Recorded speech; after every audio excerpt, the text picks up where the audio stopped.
this forum. As a Sudanese national, I believe our conversation is not being had often enough or even given a light of day in terms of media attention and given just an opportunity to discuss it. So thank you, Sahar, and everyone involved for organizing this. I really appreciate it.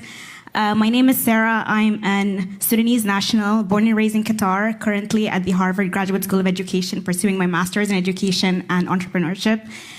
My question is regarding accountability. So Yasser, you've very nicely alluded to the fact that this war is bigger than just internal conflict.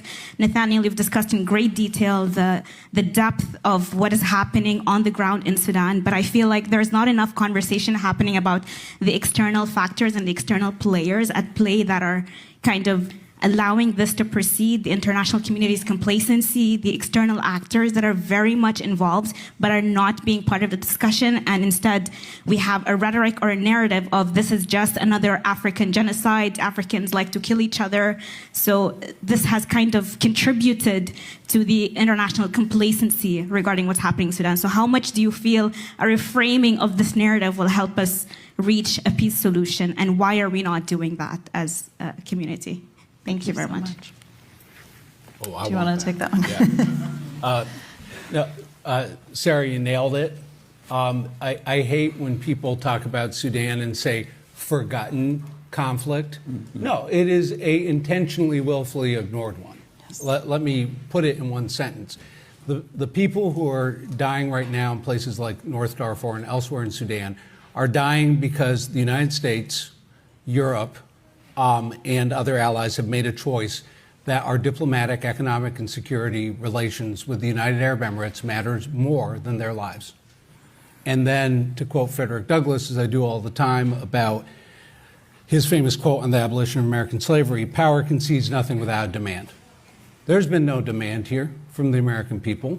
20 years ago, we were chanting in the streets and had lawn signs that said, "Save Darfur," and people were doing lectures from the pulpit, sermons from the pulpit on Sunday. There's none of that now. And that was even before Gaza.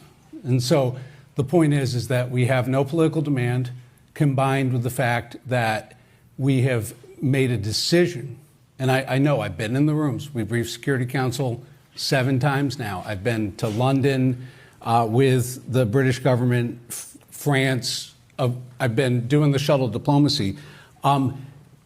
Solving this war with accountability for the role of outside actors, and not only UAE, but primarily UAE on Rapid Support Forces side, Iran, Egypt, Turkey, Russia play on both sides, which is amazing to watch them do it. The point is that this is not a forgotten war, it's an ignored war, and it's a war where we have decided that the people of Sudan, their lives matter less than the larger diplomatic and economic interests at play. That's just the fact of it. And until you all, I haven't been seeing many students out in the street here, start saying something about it, it's not going to change. Can I just chime in on that? Just as an example, I concur 100%. About 2 weeks ago, our newly elected Canadian Prime Minister Mark Carney was in the UAE. Those who follow Sudan, how can I say, social media, there was a lot of pressure for him to at least say something. As far as we know, he did not. Lamentably, there was almost no pushback in Canada.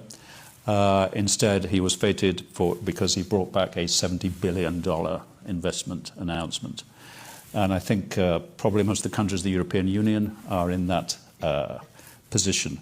As Nathaniel says, it's not that Sudan is forgotten, it has been relegated. It's been pushed on one side for greater national interest. I have to say, there's also been a factor, for example, in Canada.